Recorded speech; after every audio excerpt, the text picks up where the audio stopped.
রোডটা খুব সুন্দর না, সবাই বয়ে গল্প করতেছে। হ্যাঁ क्या प्रेक्षी से रायपुर में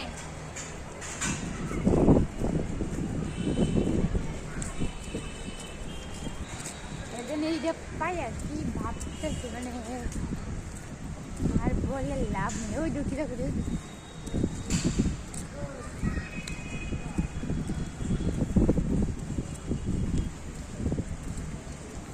আসো আসো এসে পড়ো। এদিকে আসো, এদিকে আসো।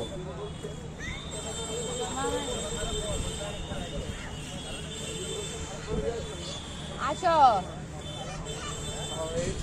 হ্যাঁ, এখন আপনি দেখেছো কথা শুনেছে। এমন জায়গায় দেখবেন যাতে কমফোর্টেবল হয়, বাচ্চার জন্য কষ্ট না হয়, ঠিক আছে?